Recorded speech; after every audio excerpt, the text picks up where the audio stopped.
Alors, c'est quoi l'affaire Huawei? Déjà, qu'est-ce que Huawei? Huawei, en fait, c'est une des plus grandes entreprises chinoises. C'est le deuxième constructeur de smartphones au monde.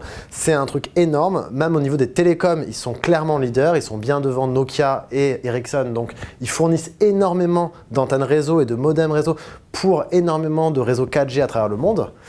Et ce qui s'est passé, c'est que le 19 mai dernier, Donald Trump a placé Huawei sur la Entity List, qui est en fait une liste des entreprises dont l'activité porte atteinte ou pourrait porter atteinte à la sécurité nationale américaine. Et alors tout ça arrive dans un climat où ça fait des mois et des mois que l'administration Trump est en guerre économique avec la Chine en réalité. Et donc le 19 mai, comme le disait Thomas, le dernier coup de Trump et de son administration, c'est de dire on va placer Huawei sur ce qu'on appelle l'Entity List, qui empêche toutes les entreprises américaines de faire des deals avec Huawei. Et au-delà de simplement Huawei en tant qu'entreprise, c'est vraiment la Chine qui est visée par cette espèce d'embargo, cette espèce de boycott. Trump a décidé, pour pénaliser la Chine, de s'attaquer à Huawei. Et donc ça a eu un effet énorme et dans le monde des télécoms et dans le monde du smartphone, comme vous allez le voir. Et donc, en plaçant Huawei sur cette Entity List, l'administration de Donald Trump a empêché énormément d'entreprises américaines de dealer avec Huawei. Et c'est pas n'importe quelle entreprise américaine, c'est Google qui ne peut plus fournir Android tel qu'il conçoit à Huawei, c'est ARM qui ne peut plus fournir les puces à Huawei, c'est Microsoft qui ne peut plus fournir Windows, c'est Intel qui ne peut plus fournir ses processeurs.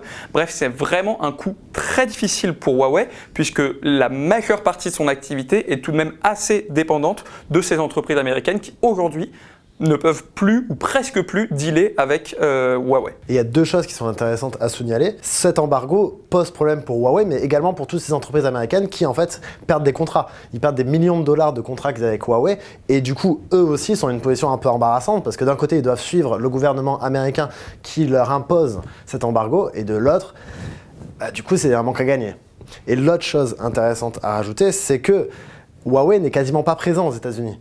Et Huawei n'a pas besoin d'Android en Chine, parce que tous les services Google sont interdits. Donc en fait, les vrais perdants dans cette affaire, c'est le consommateur européen, qui lui a à la fois des produits Huawei, qui utilise Google. Ah, c'est ça en fait, c'est au milieu de cette énorme guerre économique, celui qui est le plus lésé, c'est le consommateur européen, qui, on ne sait pas vraiment quel va être le futur des téléphones Huawei qu'on achète aujourd'hui. Dans un premier temps, ça ne va rien changer pour vous si vous avez un téléphone Huawei ou Honor. Parce qu'en fait, dans la foulée de l'embargo, Trump a accordé un sursis de 3 mois à Huawei. Ce qui veut dire qu'en fait, pendant 3 mois, Google peut continuer de travailler avec Huawei pour justement préparer la transition et fournir quelques mises à jour. Ce sursis a été signé, donc ça paraît un peu bizarre puisque Donald Trump essaie de nous convaincre que Huawei est une entreprise dangereuse et tout ça. Ce sursis a aussi été signé puisqu'en fait, il faut que certaines entreprises américaines aient le temps de se retourner, puisqu'en fait, certains télécoms américains, certains opérateurs télécoms américains se sont fournis chez Huawei pour des équipements réseau.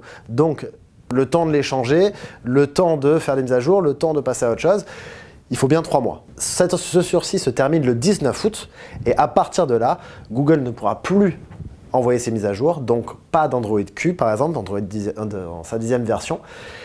Et à ce moment-là, les choses vont changer. Mais Huawei a un plan. Ouais, les choses vont diablement se compliquer parce que si Google et Huawei n'arrivent pas à un deal et si globalement on n'arrive pas à une entente économique qui a été vaguement envisagée par Donald Trump, à partir de là, on arrête complètement le deal entre les États-Unis et Huawei. Ça veut dire effectivement, comme on l'a dit, plus d'Android fait par Google et tout ça. Mais Huawei a quand même prévu le coup puisque ça fait des années qu'il y a une espèce de pseudo-guerre économique entre les deux, et entre la Chine et les États-Unis, et que du coup Huawei a essayé de se prémunir des effets indésirables d'un potentiel boycott, et donc a commencé à développer un OS qui lui est propre, qui pourrait être basé sur Android et lancer des applications Android, mais qui seraient dénuées des services Google.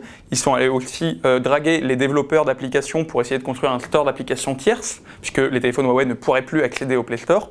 Donc ils ont essayé de construire tout un tas de petites briques alternatives à l'écosystème de Google et à l'écosystème américain. Aujourd'hui, prédire ce qui va se passer dans l'affaire Huawei, c'est assez délicat. Ça fait à peu près une semaine qu'on est en train de couvrir cette actualité-là, et il se passe des trucs tous les jours. Mais il n'est pas complètement exclu que Donald Trump reste sur ses positions et arrête complètement de dealer avec la Chine. Et donc là, on se retrouverait avec le deuxième constructeur mondial de smartphones qui serait privé de tout un écosystème. Ce serait assez étonnant, mais pas complètement inenvisageable. C'est ça. Et en plus, si Donald Trump reste sur ses positions, on attend à des répercussions, on attend à une contre-attaque chinoise. Et notamment, cette contre-attaque chinoise pourrait concerner Apple. Apple qui vend énormément de smartphones en Chine. La Chine est véritablement son relais de croissance. Des analystes de Goldman Sachs disent carrément qu'en fait Apple perdrait 30% de son chiffre d'affaires s'il y avait un boycott chinois sur ses produits. Donc ce serait un truc énorme. La Chine pourrait même bloquer complètement Apple en bloquant les entreprises comme Foxconn qui produisent les smartphones de Apple.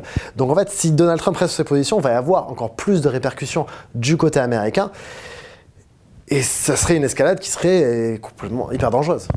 Et les applications et les autres marques chinoises, du coup? Les autres marques chinoises vont se gaver, puisqu'en fait, il y aura un manque à gagner. Enfin, il y aura un marché énorme qui va s'ouvrir, puisqu'en fait, Huawei va vendre des millions et des millions de téléphones. S'ils arrêtent du jour au lendemain et que les gens doivent les remplacer, ils vont se tourner vers des téléphones chinois comme ceux de Xiaomi ou OnePlus, qui en fait ont des performances à peu près équivalentes et pour des prix toujours aussi agressifs. Donc en fait, ça serait génial pour ces entreprises-là. Donc ce qu'on voit, c'est que la position sur cette affaire Huawei, elle est loin d'être claire encore aujourd'hui. Donald Trump a répondu à une question de journaliste il y a une semaine à peu près au moment où on vous parle, où il a expliqué que malgré le fait que Huawei soit une entreprise très dangereuse du point de vue de la sécurité et de la vie privée, il serait ouvert à un deal avec la Chine et donc avec Huawei pour rétablir la situation.